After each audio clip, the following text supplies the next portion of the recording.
There are no abnormal physical findings. But his heart function is terrible. So does this guy have heart failure? Who say yes? One. Who say no? The two. So most of them undecided. The answer is the guy doesn't have heart failure. It's a clinical diagnosis. You can have an ejection fraction of 8%. That means he has poor heart function, but he has not developed the clinical syndrome of heart failure. It's a clinical diagnosis. So this is the AHA-ACC stage, a very important staging because in the past we call about NYHA class 2 or 3 symptoms, but this actually is quite meaningful. So I probably will invest some time on this with you, if you don't mind. So there are really 4 stages according to American Heart Association, American College of Cardiology. Stage A are those who have not yet have heart failure, but have the risk factors for heart failure. Don't have time to quiz you, but there would be hypertension, diabetes, and just even dyslipidemia by itself, or previous coronary artery disease. So all these are risk factors for heart failure, but patient may not yet have developed heart failure. If you have this risk factor, you get higher risk for developing. Stage B is there is onset of structural abnormality. The heart may be thickened, something called left ventricular hypertrophy or LVH, or there is some modest dysfunction, but the patient has not developed symptoms. So the first clinical scenario you've seen are a patient who has asymptomatic left ventricular dysfunction.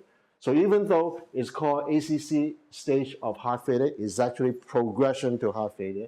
This is by definition still not yet heart failure. Stage C is the onset of symptoms, like those I illustrate on the first slide. And that's what I call beginning of the end. Because once you have symptoms, your prognosis drops tremendously. But still, the clinical course is that of getting better, getting worse, getting better, getting worse, repeated hospitalization once in a while. And this can sort of linger for quite a while. But when you get to stage D, those who cannot be safely discharged home. So they have recurrent hospitalization. These are typical, you admit it, and then a few days later you see them again and again and again. But there are opportunities for intervention, and again, this is important concept. At stage A and B, it's more preventive, right? You try to using either lifestyle modification or pharmacologic mean to progress, to first of all, prevent the structural abnormality from progressing, but also delaying onset of symptoms. One approach, as you probably know, is to use an ACE inhibitor, such as enalapril, because it's been shown in the SOLVE prevention trial in patients who have asymptomatic left ventricular systolic dysfunction to delay the onset of symptoms. And the goal of intervention also different, right? Here is preventive. Here is mostly symptoms. So for example, yesterday I have a patient who is on an ACE inhibitor, who's on beta blocker. He's 87 years old. He is a successful lawyer, but he reaching towards the end. He wants some device for improvement in symptom, but he doesn't want a defibrillator. Very clear in his mind. And yesterday, because the blood pressure is low, I also stopped the ACE inhibitor. Some of my young colleagues will say, "Oh, you stupid old man like me, right? You stop the outcome modifying therapy." But remember, at this stage, symptoms improvement, quality of life is the most important. Prolongation of life is less important. Another one. Now, this time your patient experienced a lot of shortness of breath on exertion, and particularly while lying flat. That's called orthopnea. And you find her very edematous too, high jugular venous pressure. And yet you tell her that the pumping function of the heart is very good on the ultrasound. Ejection fraction, 58%. Does she have heart failure? Wow, this time is a good response. Universally say yes, even though his pumping function is normal. How could that happen? Well, we're dealing with a condition called heart failure with preserved systolic function. And let's look at this. This originally, I used it to show patients. We do a lot of patient education. So in systole, the heart contracts and ejects blood. In diastole, the heart relaxes and then blood is filled, and then we'll go to the periphery again, so cycle and cycle. And if you have, the traditional concept of heart failure is there is systolic dysfunction. There's damage done to the heart, And there is an impaired pumping function to give you this type of phenotype syndrome. But what happened in patients with normal pumping function? Why can they still develop this? As you probably appreciate by now, if you examine the patient without doing ultrasound, doing echocardiogram, the phenotype is exactly the same as a guy with preserved systolic function. Now, we believe that there is abnormal diastolic function. Either it's abnormal relaxation or filling. And that's why sometimes some people call this diastolic heart failure, as opposed to systolic heart failure. I don't like this because that's too restrictive. That means you know exactly what's going on. Most of the time, this is a condition we still know very little. So I think heart failure with preserved systolic function, even though it's more difficult to articulate, it's a better term. Okay, so what does a primary practitioner need to know? Compared to heart failure with impaired systolic function, the people with preserved systolic function more elderly, more female, more history of high blood pressure, and it's quite prevalent in Asian, in particular Chinese. Presumably, there's lower incidence of coronary artery disease and higher incidence of hypertension, less history of heart attack. So the management, we actually put that in the guideline. Treat underlying cause. One would like saying nothing. Treat symptoms, you know that. And the problem is there are still no known outcome-modifying treatment. We still don't know how to prolong life in these patients. And there are ongoing clinical trials, which I would review with you. So now we move on a little bit to the guideline, okay? So let me indulge myself in about 5 minutes to tell you about the process. So as I say, I'm an incoming chair for the Canadian Heart Failure Consensus Conference Guideline Development. It's everything by consensus. So we have two panels, the primary and the secondary panel, which have two chairs, the co-chair and the chair. And so these people really develop the consensus. So the process involving reviewing evidence every year. And then from there, we use these evidence, discuss, and then we develop recommendation. And unique in the Canadian guideline as opposed to other guidelines, we also have practical tips. So it's not just say this is recommendation, level evidence, grade of a recommendation. We actually provide lots of tips. And how do we disseminate this? We do it in national workshop, in national meetings. And we develop pocket books. Okay. And then what we do is hopefully with this kind of dissemination, it will be disseminated to you, the primary practitioner, to develop the best practice. Looks complicated, but I think I am compelled to show you how rigorous we are in this process. So it's so-called a closed loop process. Stage one is every year we will send out a questionnaire to the rest of the whole country to ask them what you want to be covered. We can't cover everything. So there will be selected topics every year, as I will show you. And of course, we will meet and work hard to develop a consensus, to develop recommendation. And then we will disseminate this into workshops and most meetings. There's also one primary family practice meeting that we do. I can't remember which one. And then eventually we will evaluate our process. So don't read all these, just to show you, since 2006, when we started this closed loop process, we have a publication every year. So 2006 is a so-called prototype year, where we developed the recommendation of diagnosis and management, the most common things like what is the pharmacologic management of heart failure with systolic dysfunction, ACE inhibitor, beta blocker, etc. And then starting on with that, then we develop a more specific topic as requested by the rest of the country. So for example, 2007, we talk about intercurrent illness, acute heart failure, and use of biomarkers such as BNP. And in 2008, 2009, I won't go into detail and bore you. And then in 2011, we talk about sleep apnea, abnormal kidney function, palliative care. So this will be the newest one that I would talk to you about. So this is the pocket guide, right? That I urge you to carry it if you ever want to. And you can actually download it in our website.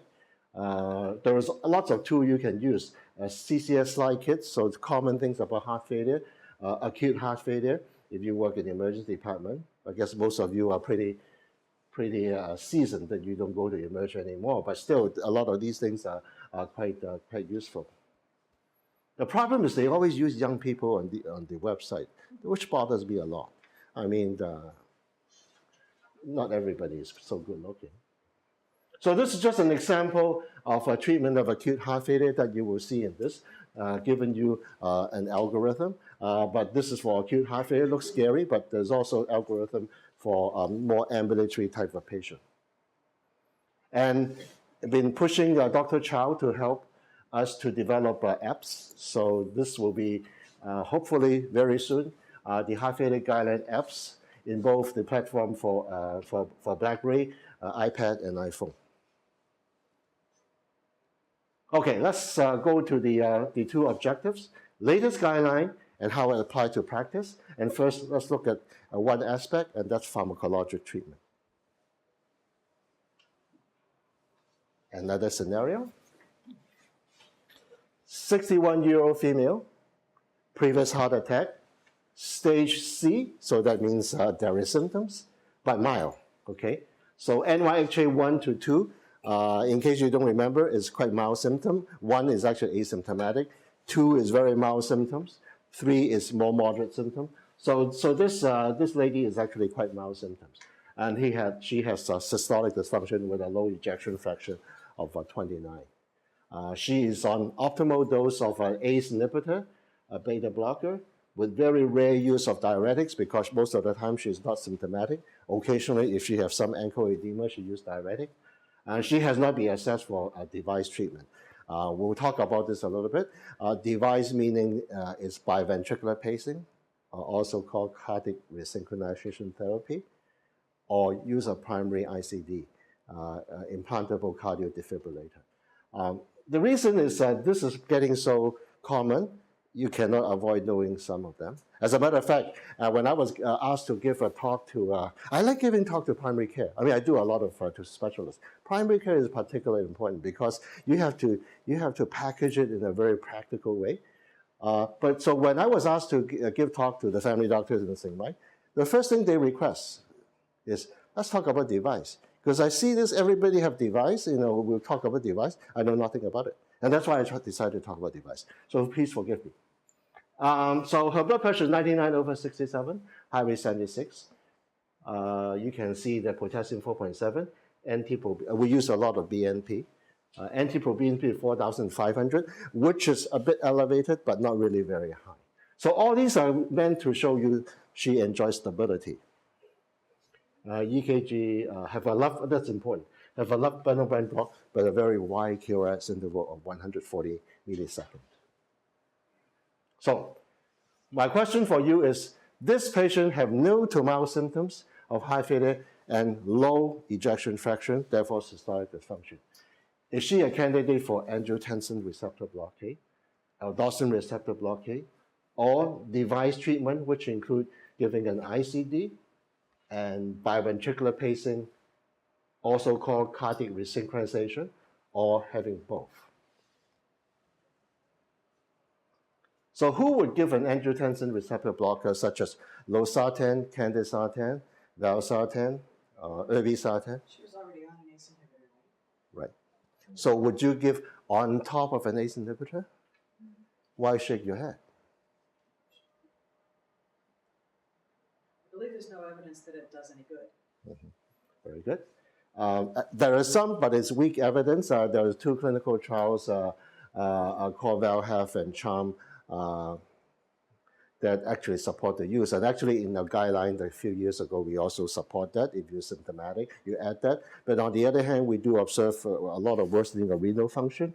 There was a trial, not a heart failure trial, but it's a hypertension, high-risk hypertension trial called On Target, which shows actually higher risk of renal failure with the combined therapy. So we are changing now. So in the SHEPS, Canadian Hypertension Education program guideline, they actually do not recommend combining the two agents. I try not to do that, but the nephrologists used to really have a party with this, with little evidence. So I used to joke. I said, well, we cardiologists, we practice with study population of 30,000, and you do it with 300.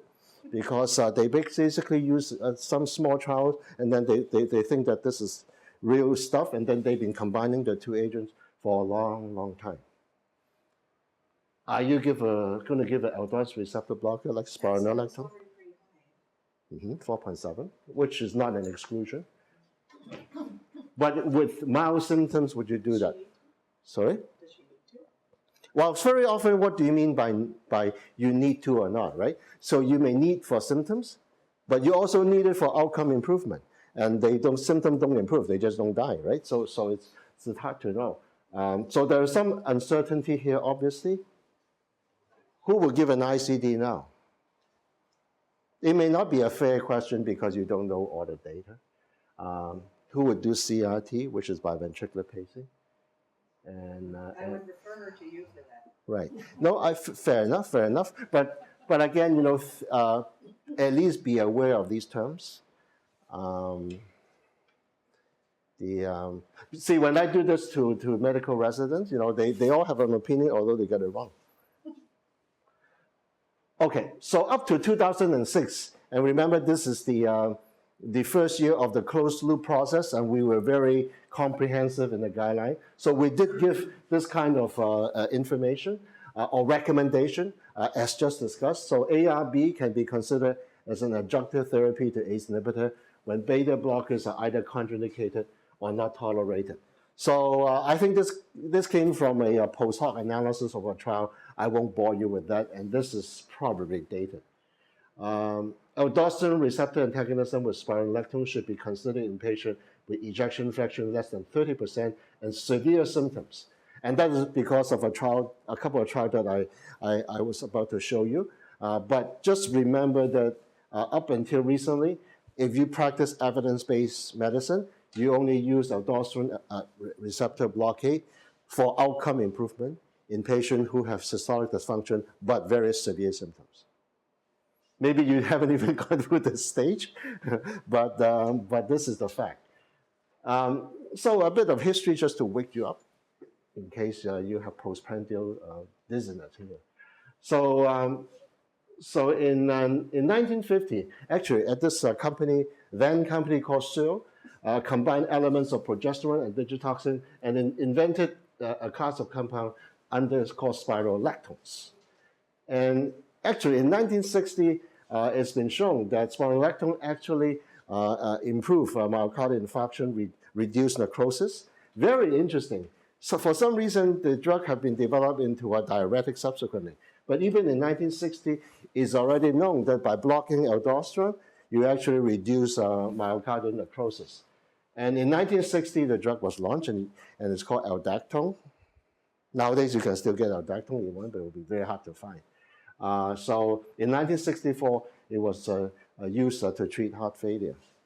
But up until recently, it's still mostly used as a diuretic, a weak diuretic in conjunction with the loop diuretics. So this is a landmark study called ROUSE study, and I think a lot of people have heard about this because it really changed practice. So basically, patient with low ejection fraction, advanced symptoms of heart failure, NYHA class 3 to 4, are randomized to spironolactone or placebo when they are on background therapy of ACE inhibitor. Since it was 1999, at that time, beta blocker wasn't used quite frequently. It was not appreciated, so very few patients were on a beta blocker. But the study was quite amazing in terms of the result, the robustness of the result. There was a 30% reduction in total mortality, absolute reduction of 11%, meaning that you only need to treat 9 patients to save 1 life. That's very robust. So because of this, this is quickly embraced. So a lot of doctors give spironolactone, but then probably over-embrace. They don't look at the patient population very well. If the pumping function is normal, they do it. If their potassium is kind of high, they did it. But another trial is called FACC, and that's published in 2003. Now, this is the opposite spectrum. We talk about in ROUSE, this patient with severe heart failure. 2003 is post-myocardial infarction, presumably just shortly after the insult. And these patients also develop heart failure at the time of the myocardial infarction and with systolic dysfunction. And again, there was a very compelling reduction in all-cause mortality. So far, it's been shown to be, aldosterone receptor blockade has been shown to be efficacious in terms of improving survival in advanced heart failure, but also be efficacious in improving mortality in patients just following myocardial infarction, but with LV dysfunction and heart failure. So that resulted in this application with this recommendation. So aldosterone receptor blockade should be used in patients with LVEF less than 30% and severe symptoms despite optimization of other therapy, or with acute heart failure with ejection less than 30% following acute myocardial infarction. So what I'm trying to show you today, quote, new stuff, is the indication now is extended. And all because of this trial. We have ROUSE, we have FACC, now emphasis. So this is the trial that looked at eplerenone in patients with systolic heart function, but now mild as opposed to severe symptoms of heart failure. I'm still monitoring, everybody still have their eyes open, so I must be doing okay. Or maybe something in the food that really stimulates you. Dr. Chow put some amphetamine in there. So emphasis is NYHA class 2 symptoms, age over 55, ejection fraction less than 30, and they must have hospitalization within 6 months or elevated BNP level. So the motive to do this trial is to extend the use of in patients who have mild symptoms, but on the other hand, they cannot be so mild that you will not be demonstrated effect. So they have included some of the condition here that makes the patient sicker. For example, if you have a recent heart failure admission, your chance of dying in the next 30 to 60 days is very high. So that would, of course, you know, high BNP is a signs of, it's a poor prognostic sign. So these patients who have mild symptoms but nevertheless some high risk feature for dying were randomized to placebo eplerenone. Now in this case, since it's a modern trial, almost 100 of the patients are already on beta blocker. So they are followed. And again, just like the other trials, you exclude high potassium. If your potassium in general is more than 5.2, or your serum creatinine is more than 220, you exclude it. So this doctor was quite right that if you have higher serum potassium, you probably, although 4.9 for that patient is okay, you would hesitate to administer aldosterone receptor blockade. So this is a surprising result because nowadays, as you move to 2000 and over, it's very hard to get a positive trial. We work for many, many years, and then you come up with one positive trial. Well, one of the reasons is because people are living longer and longer, and if you use all-cause mortality, almost fail because people just don't die. So here you have actually a reduction in hospitalization for heart failure or death. That's the primary outcome because we don't use all-cause mortality primary outcome because we think we'll fail. So this is primary, but it turned out that all-cause mortality, which is now a secondary outcome, was also significantly improved. So this is new in 2011. I guess it's tough if you don't even know the O, but let's assume you know the O. So this is the new, and you're supposed to act excited. Should treatment with patient aldosterone receptor blockade be extended to patients with milder heart failure? The answer is yes. So you can read it yourself. We recommend that eplerenone, which is the newer drug, be considered patient with mild to moderate heart failure, but they have to have the following high-risk feature, which you can read. Practical tips are a very important component of our guideline. If K more than 5, GFR less than 30 per minute per 1.73 meters squared. So if you have patients who go beyond this, you can still do it, but you have to be very careful. Is that drug actually available here? Yes, but it's not covered by ODB. So what you have to do is you just have to do extra work to fill a form. And extrapolate from this study that use Starona. Yes, well, I'm going to address this. There's no right or wrong answer, but it's a very smart question. Still more question from the practitioner. Your question? Spironolactone, eplerenone, are they interchangeable? This is 20 times more expensive than this, right? So you could be yes and no, as we saw, always can make up our mind. It's probably not interchangeable in a scientific sense because they are different trials, they are different patient population. Let's say if you have a patient with mild heart failure, we know eplerenone 50 will reduce mortality. What is the dose of spironolactone? We don't know that. Is it 100? We don't know that. So I think if at all possible, we will try to use the drug within that class that have been shown to prolong life. Of course, there are other issues you may not be able to afford it, blah, blah, blah. Then we'll probably take some comfort to know that in contrast to some other agent like a beta blocker, not all beta blocker are the same, you probably is helping the patient by using spironolactone because if he or she cannot afford eplerenone. They are uncharted territory. What about preserved systolic function we talk about? Well, there's no good treatment. We don't know whether aldosterone receptor blockade will help. However, there is an ongoing trial, and we've been recruiting crazy on this trial.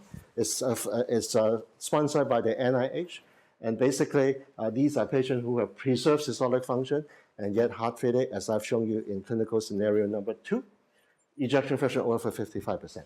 So the recruitment is finished. We're still following the patient. Hopefully, this will be the first evidence-based therapy available for heart failure preserved systolic function. What about 35 to 45? I don't know. Recover systolic function, that's even worse. So what happens if you have a patient who come in with myocarditis, for example, ejection fraction 8%, you put them on everything, and they start to recover. 3 months from now, ejection fraction 55, are you going to stop them? My lawyer told me not to.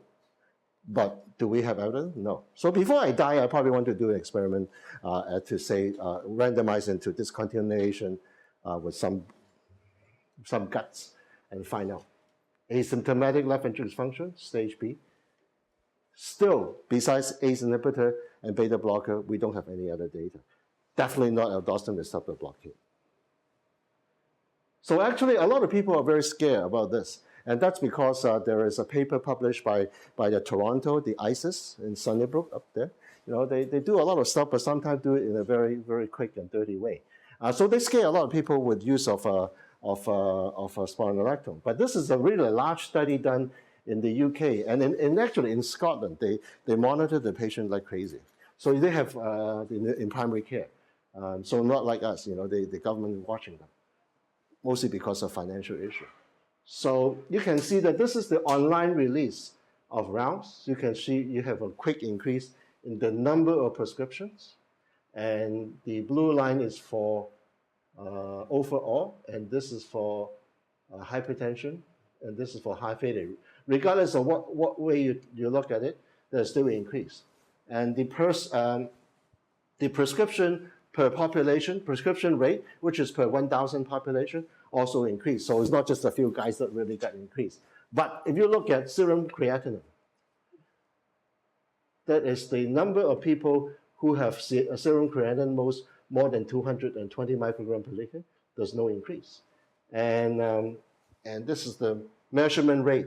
There is also the no significant increase. So it shows that on a bigger database and also separated into the reason for prescribing, it seemed to be pretty safe. And how to make it safe? You should monitor your serum, and this is all in the guideline actually, as practical tips. You should check the creatinine and potassium between 72 hours and 1 week, and at least 1 month after initiation after titration, and then at least every 3 months. Of course, the higher the creatinine, the more or higher the potassium, the more frequent you should do.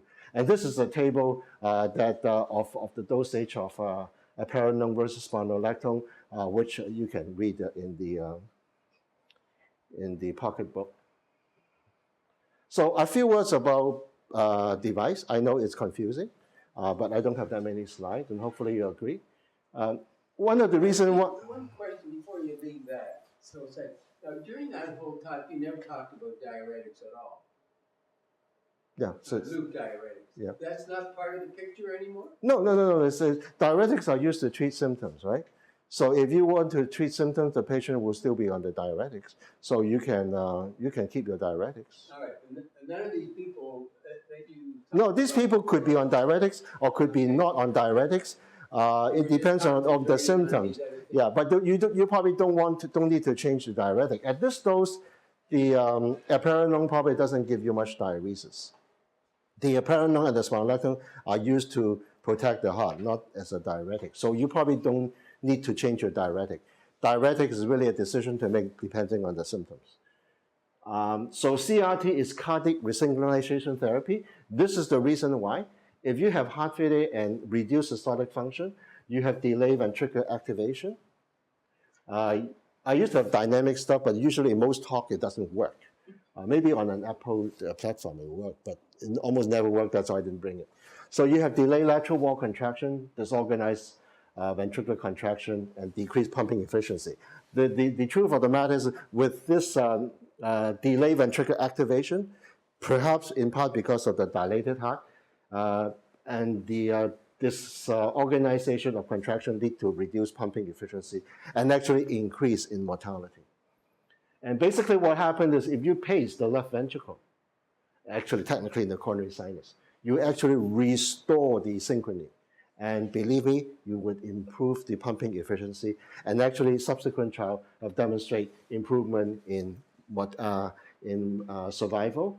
Two big trials. I would not bother you with the actual graph. Just suffice to say, in these trials who were conducted in patients who have advanced symptoms of heart failure and evidence of dysynchrony by having a QRS duration of over 120 milliseconds, CRT therapy improves survival. And that's why in the 2006 guideline, we recommend using CRT in patients who have advanced symptoms and prolonged QRS. At that time, we also recommend adding an ICD, but we weren't very sure at that time because we didn't have the more robust data that was available subsequently. So here I also want to give you a concept here that's to make you better equipped to talk to patients. Because a lot of patients, they always say, well, I feel fine. I never died. I haven't died yet. So why do you want to put a defibrillator in me?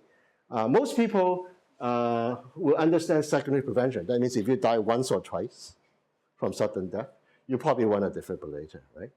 But if I'm feeling okay, why should I need that? So you have to explain to him that if you have certain features, you have high risk of death, and by doing that, you prevent death. I tell you what, actually, just as a sideline, in 1990,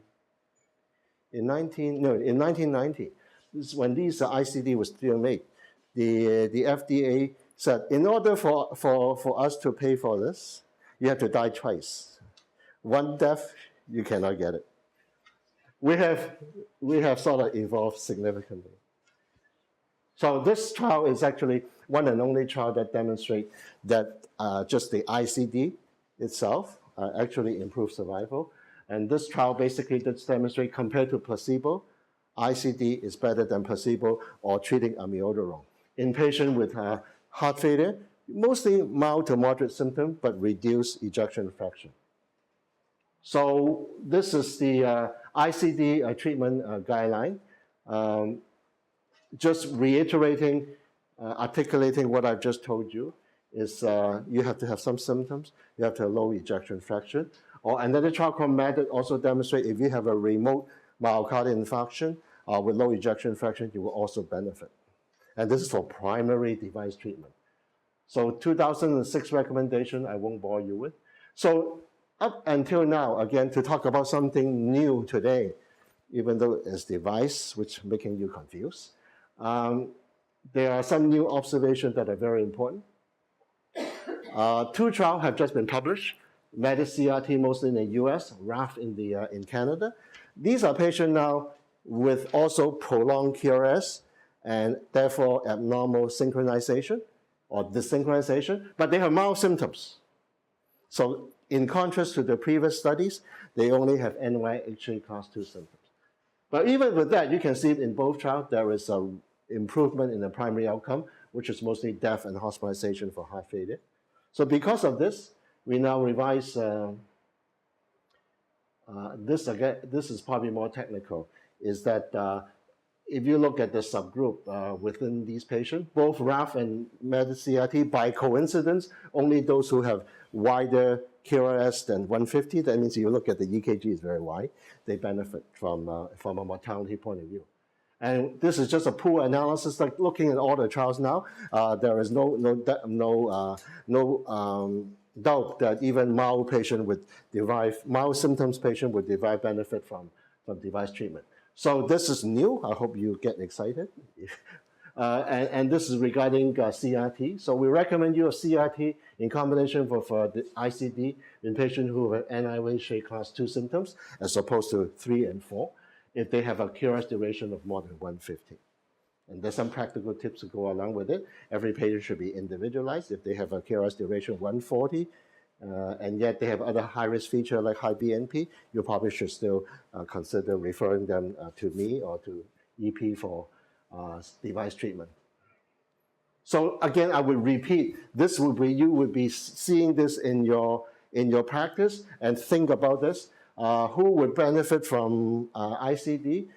Those with severe impairment of pumping function, like low EF with a previous heart attacks, or patients who have symptoms of heart failure with low ejection fraction. Those are patients destined for higher risk of sudden death and therefore should be referred.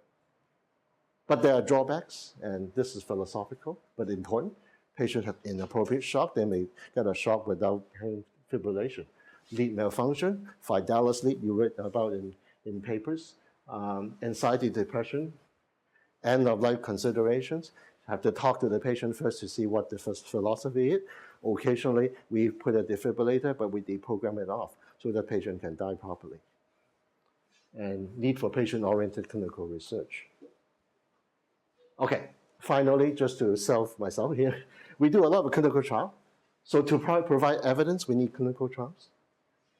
And sometimes the patient will say, let me talk to my family doctor first. So I need to brainwash you too. So clinical trials are designed to answer following question. Does a treatment strategy work? Does it work better than other and established treatment? Does the treatment have any adverse effects? Without well-designed clinical trial, doctors do not have enough evidence to know if a treatment is effective or safe or you'll be doing harm. And there's always a risk that patient may be given treatment that does not work and may be harmful. Because we are human beings without randomized data, we believe in ourselves. And I will give you an example what these are. So the perfect example is there is no known treatment for heart failure and normal systolic function, preserved function. We need clinical trial in this. But this is the concept, and then these are all the trials that have failed, that we participate, did not demonstrate benefit. So this is, we are putting our hope onto this one that is ongoing. And again, the traditional descriptor for heart failure is systolic dysfunction. So I just want to emphasize the concept.